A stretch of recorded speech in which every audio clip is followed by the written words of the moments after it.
तो हेलो दोस्तों, स्वागत है एक नए वीडियो में। आज के इस वीडियो में हम बात करने वाले हैं कि प्रश्नावली 8.1 जो कि हमने प्रश्नावली को समाप्त कर दिया था, तो वहाँ पर 2 क्वेश्चन बच गए थे और यह एग्ज़ाम के लिए बहुत ही इंपॉर्टेंट क्वेश्चन है। एग्ज़ाम में 2022 और 23-24 में यह रिपीटेड क्वेश्चन है, आपके लिए बहुत ही इंपॉर्टेंट है इस बार जो 2025 में एग्ज़ाम देने वाले हैं। तो हमारे पास 2 टाइप के क्वेश्चन हैं जो कि एग्ज़ाम में आया हुआ क्वेश्चन है। यहाँ पर एक क्वेश्चन ये है और दूसरा क्वेश्चन ये है। तो आज हम इस क्वेश्चन को सॉल्व करेंगे। यदि आप कक्षा 10 में हैं और इस बार एग्ज़ाम देना चाह रहे हैं 25 के, तो आप इस क्वेश्चन को ज़रूर देखिएगा और कैसे किया जाता है इस वीडियो में हम आज इसका सलूशन देंगे। तो यदि आप नए हैं तो हमारे चैनल को सब्सक्राइब कर लीजिएगा और अपने दोस्तों के साथ शेयर करिए जो इस बार कक्षा 10वीं की परीक्षा की तैयारी कर रहे हैं।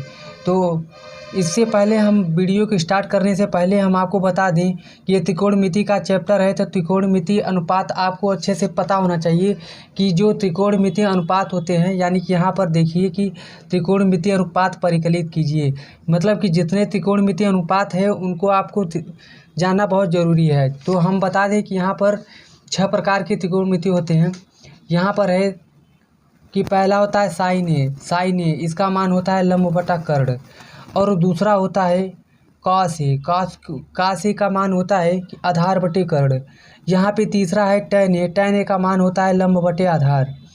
यहाँ पे कॉट ए का मान होता है आधार बटे लंब। यहाँ पर सेक ए का मान होता है कर्ण बटे आधार।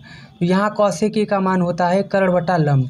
तो इसको याद कैसे करें? इसको याद करने के लिए यहाँ पर ट्रिक है कि लाल बटे कक्का से इन सभी सूत्र को याद किया जा सकता है।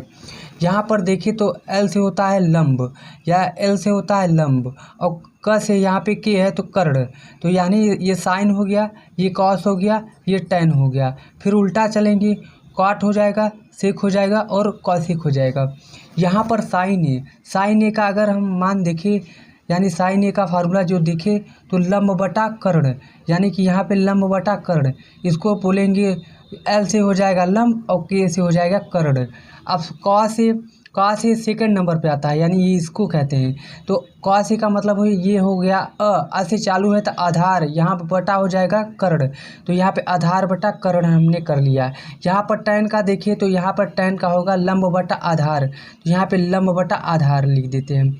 यहाँ पे टैन के बाद कॉट और सेक कॉसेक होता है। यहाँ पे कॉट का होगा आधार बटे लंब, यहाँ पे हमने लिखा है कॉट का आधार बटे लंब। यहाँ पे कॉट हो गया। यहाँ सेक का होता है आधार नहीं कर्ण बटा लंब, सेक का होता है कर्ण बटा आधार। तो यहाँ पे हो सेक का कर्ण बटा आधार हो जाएगा। अब बचा लास्ट में कौसेक, तो कौसेक का क्या होगा कि कर्ण बटा लंब, यहाँ पर हो जाएगा कर्ण बटा लंब। यहाँ पे हमने लिखा है। एक प्रकार से यही आप इस तरीके से भी याद कर सकते हैं, यानी आपका साइन ए और कॉस ए टैन ए को याद हो जाएगा। तो आप यहाँ से उल्टा करते जाइएगा, आपका पता चल जाएगा। यानी कॉट ए का होगा, कॉट ए का उल्टा होता है कॉट ए, यानी जो इसका होता है उसका उल्टा होता है। यानी यहाँ पे कॉट ए का है टैन ए का है लंब बटा आधार, तो कॉट ए का है आधार बटे लंब। यानी आप 3 को याद कर लीजिए, उसके बाद आपका यहाँ पर 6 याद हो जाएंगी। तो आई होप इन सूत्र को आप समझ लिए होंगे। तो चलते हैं हम क्वेश्चन को सॉल्व करते हैं। तो यहाँ पहला नंबर क्वेश्चन है कि यदि सेक थीटा बराबर 13/12 है तो अन्य सभी त्रिकोणमितीय अनुपात परिकलित कीजिए। इसको कैसे करना है आइए हम इस वीडियो में सीखते हैं। इसको करने के लिए पहले हम एक त्रिभुज बना लेते हैं। यहाँ कॉपी में एक त्रिभुज ड्रा कर लेते हैं। तो चलते हैं पहले हम एक त्रिभुज को इसको यहाँ पर बना लेते हैं। जैसा कि हमने यहाँ पर त्रिभुज बना लिया, त्रिभुज ABC। तो यहाँ पर कह रहा था सेक थीटा का मतलब होता है कि सेक का फार्मूला क्या होता है कर्ण बटा आधार। तो यहाँ पर ये वाला होता है आधार, ये वाला होता है कर्ण और ये वाला होता है लंब। तो यहाँ पर सेक थीटा का फार्मूला होता है कर्ण बटा आधार। तो यहाँ पर क्या है कर्ण, इसको बोलेंगे 12 हो जाएगा, सॉरी यहाँ पे 13 हो जाएगा क्योंकि 13/12 है ना। तो यहाँ पे कर्ण बटा आधार, तो यहाँ पे कर्ण बटा आधार यानी 13/12, आधार का मान हो जाएगा 12 सेंटीमीटर। यहाँ पे हम सेंटीमीटर लिख लेते हैं क्योंकि ये जब मान आपको नापते हैं, जब किसी रेखा का मान नापते हैं तो उसका यूनिट होता है सेंटीमीटर, इसलिए हम यहाँ पर सेंटीमीटर दोनों में लगा ही देते हैं। अब यहाँ पर क्या हो जाएगा, हमने तो यहाँ पे आधार मिल गया, यहाँ पे कर्ण मिल गया, तो अब हमको निकालना क्या है, लंब। लंब तो दिया नहीं है, तो हमको निकालना होगा पाइथागोरस प्रमेय से। तो पाइथागोरस प्रमेय हमने पहले ही वीडियो में बताया है कि क्या होता है। यहाँ पर हम फिर से बता देते हैं कि पाइथागोरस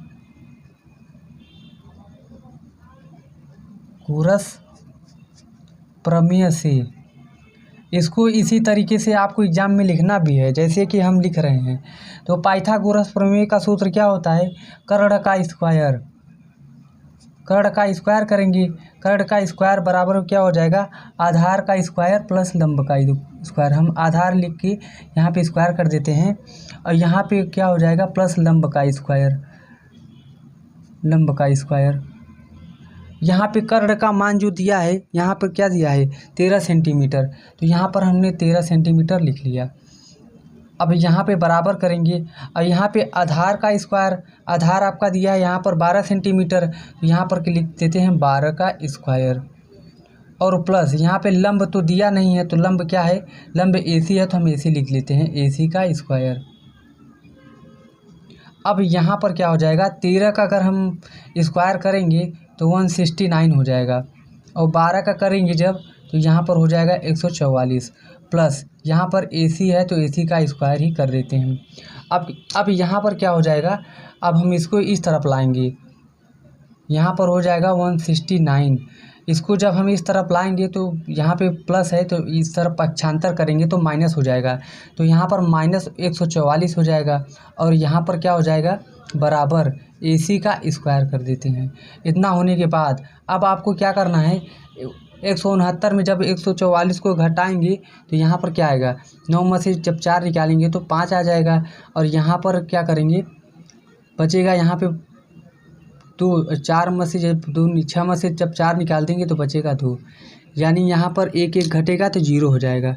तो यहाँ पे AC बराबर हो जाएगा AC की स्क्वायर, मतलब यहाँ पे स्क्वायर रहेगा, AC स्क्वायर बराबर यहाँ पर 25 सेंटीमीटर हो गया। तो अब यहाँ पर जब हम इसका स्क्वायर हटाएंगे तो यहाँ का वर्गमूल निकल जाएगा, तो यानी AC बराबर डायरेक्ट हम लिख देंगे कि 5 सेंटीमीटर। अब क्या हो जाएगा, ये जो लंब आया है 5 सेंटीमीटर हो जाएगा, तो यहाँ पे 5 सेंटीमीटर लिख देते हैं। ठीक है, 5 सेंटीमीटर यहाँ पर लिख दिए।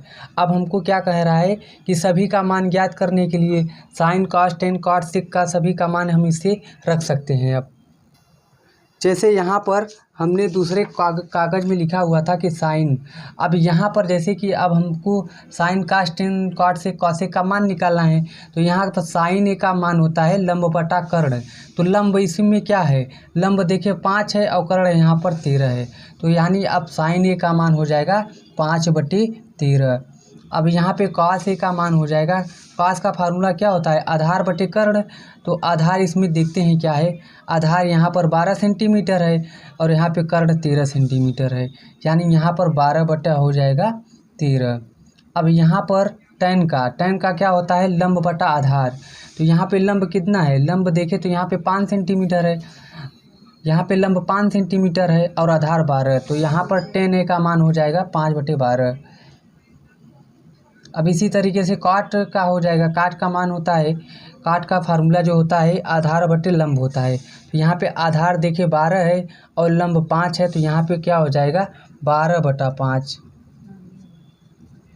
तो यहाँ पर हो गया इतना। अब यहाँ पे सेक कॉसेक का देख लेते हैं। सेक का होता है कर्ण बटा आधार और कॉसेक का होता है कर्ण बटा लंब। तो यहाँ पे कर्ण क्या हो जाएगा, यहाँ पे हमने यहाँ पे लिखा है कर्ण का मान 13 हो जाएगा, यहाँ पे 13 है तो 13, और यहाँ पे डायरेक्ट निकाल देते हैं, आधार कहीं लिखे हैं, यहाँ पे आधार 12 हो जाएगा, यहाँ पे 13/12 हो जाएगा। अब यहाँ पर अगर निकालना होगा तो कर्ण का मान यहाँ पर 13 लिख दो, और यहाँ पर लंब तो यहाँ पर भी निकला है, यहाँ पर भी निकला है, लंब 5 है तो 5 लिख देते हैं। तो इस तरीके से अब सभी क्वेश्चन को करते हैं। तो यदि आप 3 कर लेते हैं ना, तो 3 का अगर अपोजिट करके रख देंगे ना तो आपका आंसर आ जाएगा। तो पहला क्वेश्चन है, इसी तरीके से आपको करना है। अब चलते हैं थोड़ा क्वेश्चन नंबर दूसरा का भी देख लेते हैं। दोस्तों क्वेश्चन नंबर दूसरा में कह रहा था कि यदि 15 cot A बराबर 8 है तो साइन ए और सेक ए का मान ज्ञात कीजिए। यानी कि आप 5वां क्वेश्चन जाकर प्रश्नावली 8.1 में देख सकते हैं। तो यहाँ पर दिया था, पहले जैसे दिया था वैसे हम लिख लेते हैं। तो यहाँ पे 15 cot a बराबर 8 हो जाता है। अगर हम cot a को अगर निकालें तो यहाँ पर क्या हो जाएगा, 8 यहाँ पर हो जाएगा, ये नीचे आ जाएगा यानी बटा में आ जाएगा। तो पाइथागोरस प्रमेय से हम इसको ज्ञात करेंगे। तो यहाँ पे cot a का सूत्र होता है आधार बटा लंब। तो यहाँ पर मतलब कि आधार 8 हो गया और लंब 15 हो गया। तो हमारे पास क्या नहीं था, कर्ण। तो हम पाइथागोरस प्रमेय से कर्ण निकाल लेंगे।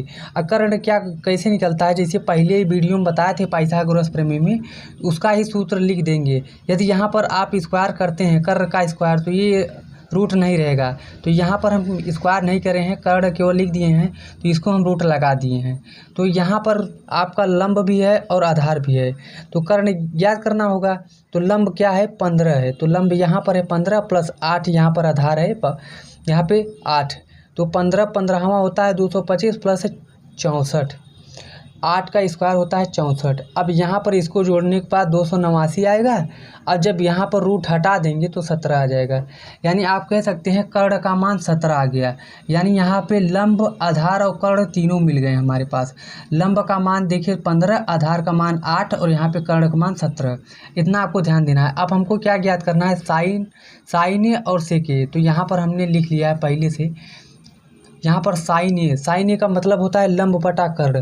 तो यहाँ पर देखिए लंब का मान है 15 और यहाँ पे कर्ण का मान अभी निकाले हैं 17। तो यहाँ पर हो जाएगा 15 बटा 17। अब यहाँ पे इसी तरीके से सेक ए का मान निकालेंगे। सेक ए का फार्मूला होता है कर्ण बटा आधार। तो यहाँ पे कर्ण आपका देखिए, कर्ण यहाँ पे निकाले हैं 17 और आधार है आपका 8। तो 17 बटा 8, यहाँ पे 17 बटा 8, यही हो जाएगा आपका आंसर। तो आई होप पहला दूसरा क्वेश्चन आप अच्छे तरीके से समझ गए हैं। यह एग्ज़ाम में आने वाला क्वेश्चन है। आपको इन सभी क्वेश्चन को ट्राई ज़रूर करिएगा, एक्सरसाइज में इन सभी क्वेश्चन को ट्राई ज़रूर करिएगा। तो चलते हैं, मिलेंगे नेक्स्ट वीडियो में। यदि हमारी वीडियो अच्छी लगी हो तो प्लीज़ लाइक कर देना और अपने दोस्तों के साथ शेयर कर देना। तब तक मिलेंगे नेक्स्ट वीडियो में। यदि आप कक्षा 10 की बेहतर तैयारी करना चाहते हैं तो हमारे वीडियो को मतलब हमारे चैनल को सब्सक्राइब करें।